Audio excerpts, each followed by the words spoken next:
మనమందరం కలిసి మనము చదువుకుందాం. ఆరంభిద్దామండి. మన ప్రభువును రక్షకుడైన యేసుక్రీస్తు అనుగ్రహించు కృపయందును జ్ఞానమందును అభివృద్ధి పొంది ఆయనకు ఇప్పుడును మరుమైన కలుగును గాక. ఆమేన్. ప్రార్థించుకుందామండి.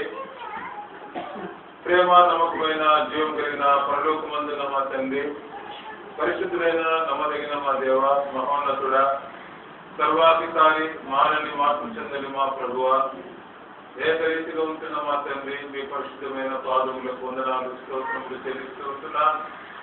ప్రభా, ఉదయకాలం నుంచి మీ కాపుదల, మీ భద్రత, మీ నమ్మకత్వాన్ని బట్టి మీకు వందనాలు స్తోత్రాలు. తిరిగి రాత్రికాల సమయంలో మా నాయన గరక ప్రార్థన మందిరంలో విశ్వాసులతో మీ దాసులతో కలిసి తండ్రి ప్రభా, మేము మీలాగున తండ్రి ప్రభా కూడుకోవడానికి మీరు ఇచ్చిన శ్రేష్టమైన సమయాన్ని బట్టి మీకు వందనాలు. పాటల ద్వారా ఘనమైన విధానంలో మిమ్మల్ని ఆరాధించడానికి, గణపరచడానికి ఇచ్చిన సమయాన్ని బట్టి కూడా మీకు వందనాలు స్తోత్రములు చెల్లిస్తూ ఉంటున్నాం. మా జీవితాలలో మరలా మా తండ్రి మీ సన్నిధికి రావడానికి మీరు ఇస్తున్న ఆధిక్యతను బట్టి మీకు వందనాలు స్తోత్రాలు. నిజముగా పాపులకు దౌర్భాగ్యము మా నాయన నిరీక్షణ లేని వారం లోకములో నుండి మమ్మల్ని వేరు చేసి దేవా మీ ప్రజల మమ్మల్ని చేసుకొని మాకు ఇచ్చిన రక్షణ, నిత్య జీవము, ప్రభా శుభప్రదమైన నిరీక్షణను బట్టి మీకు వందనాలు స్తోత్రములు చెల్లిస్తూ ఉంటున్నాం. దేవా నిరాకరణ సమీపంలో మేమందరం నమ్మకస్తులుగా మా రక్షణను భయముతో వణుకుతూ కాపాడుకుంటూ మీ సన్నిధిలో బ్రతకడానికి సహాయపడమని మేము ప్రార్థిస్తూ ఉంటున్నాం. రాత్రికాల సమయంలో మా నాయన మా తండ్రి మా ముందుకు తీసుకొని వచ్చిన ఈ లేఖనాన్ని బట్టి మీకు వందనాలు స్తోత్రాలు. క్రీస్తు యేసు అనుగ్రహించు కృపలోను జ్ఞానమందు అభివృద్ధి పొందాలని మీరు ఆశపడుతున్నందుకే మీకు వందనాలు స్తోత్రాలు. వాక్యాన్ని నీరు కట్టండి.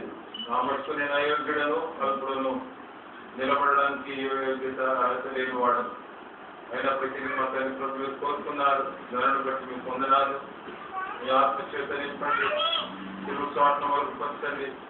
మీ స్వరాన్ని నాకు మాకు దయచేయమని ప్రార్థిస్తూ చుట్టూ మీ కంచి, మీ కాపుదల భద్రత కోరుకుంటూ మీ రక్త ప్రోక్షణ కిందికి వస్తూ భయంతో భక్తితో మీ సన్నిధిలో మేము ఉండడానికి సహాయపడమని, మా సహవాసము మా సమయాన్ని ఎంతో దీవెనకరంగా ఉంచమని, ఈ కూడికకు మీరే ఆది అంతంగా ఉండి నడిపించమని మేము పొందమని తగ్గించుకుంటూ మా నిమిత్తమైన త్వరలో రాని ఉన్న నమ్మదగిన యేసు ప్రభు పరిశుద్ధమైన నామములో ప్రార్థించి వేడుచున్నాం తండ్రి. ప్రభునందు ప్రియమైన వాళ్ళ చదువుకున్న మన లేఖన భాగంలో మన ప్రభువును రక్షకుడునైన యేసు క్రీస్తు అనుగ్రహించు కృపయందును జ్ఞానమందును అభివృద్ధి పొందుడి. ఇక్కడ రెండు మాటలను, రెండు తలంపులను మరి మన ముందుకు తీసుకొని రాబడతా ఉన్నాయి. ఒకటి కృప, రెండవది జ్ఞానము. కాబట్టి ఈ రెండింటినీ అనుగ్రహించేవాడు